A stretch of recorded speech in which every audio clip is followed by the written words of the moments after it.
Well, the future of transportation is getting closer to reality, and with all the discussion about what to do with Interstate 81, this morning we're talking about another option. That's right. Consumer transit technology expert Ted Townsend joins us now to teach us about the Hyperloop. Good morning. Good morning. How are you ladies doing? Great. How are you? Good, good. So when we were here last time, we were talking about self-driving cars and all that kind of future. We're going to stick with the transportation theme.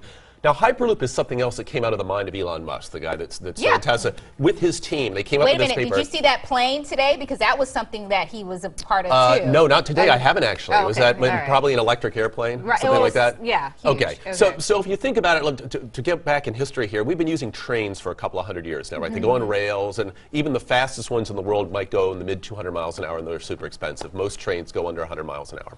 He came up with this idea called the Hyperloop, which is like the tubes you used to see in banks with the money going through, but for people. Yep. And it sounds like science fiction, but it's been worked on now for about 4 years, and there's a couple companies trying to bring it into reality. And what this is going to let you do is go between cities very, very quickly at very low cost. So to give you an example, right now, to take a train from D.C. to New York, the fastest train is about 2 hours and 45 minutes, and it costs $300 and some. They're talking about this technology that would allow you to do that in under 20 minutes for like 20 bucks. Stop it. Yeah, so $20. Over 700 miles an hour in these things. And you can start connecting cities all over the country. So if you think about here in upstate, where we have, from Syracuse to New York City in under a half an hour, if you could do that, can you imagine what that would do for the area around here? Well, here's my thing. So then what happens to the train system? Well, that's a great thing. So things change. So I look at it as, instead of spending a ton of money over the next several decades upgrading this old technology trains and putting lots of money to make them just a little bit faster, you do something like this that can just change the whole region and economy and start looking at it now, and companies are doing that. So what does it mean for somebody who could potentially board one of these? Because you figure like a plane goes really fast and we're able to sit in it and travel.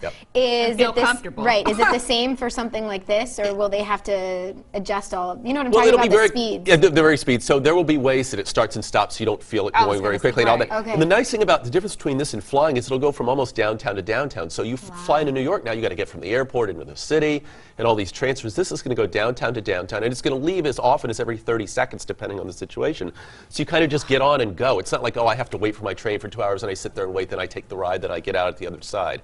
Now, this is going to take a while to work out, but it's actually working. There's a test track in Nevada right now. Hyperloop 1 has started it. Okay. There's about 10 municipalities around the country and big states that have worked with the state governments. They want this. And so they're working with Hyperloop 1 to say, we have a vision of this with you. We see the benefit. Let's work towards making this happen. So is it something that could, I mean, eventually when it does roll out, happen in bigger metropolitan areas first? Or like, it's a distance thing. So when Okay. Elon first put this out, he said mathematically it works up to about 900 miles of distance, which is a long way. Okay. So you're not going to use it where you're going to go like 4 miles in downtown like a subway. You're going to use it to go from like New York City to Albany in 15 minutes. Or like here to Toronto. Or here to Toronto right, in well under an hour, like 45 minutes by just downtown. So people are working on this. Wow. You're going to see it in the future in different levels. In fact, Dubai and Abu Dhabi are trying to get this in the next few years themselves. They're into it. Yeah. Wow. In a few years. So they're really, really working on this technology. Now, the other part of this is the tunneling part, which was the other T in this.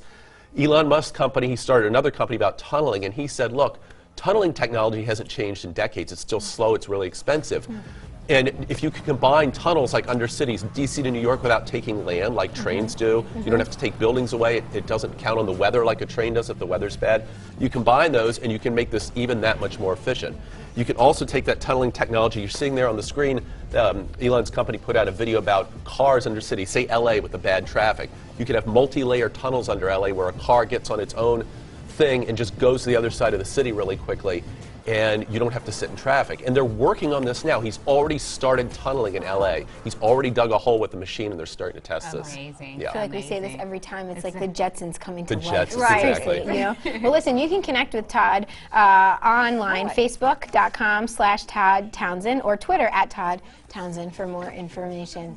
Leading us into the future. Why do I That's do okay. that? I accept it I just now. realized that it's I feel Todd. like Okay. just expand the family.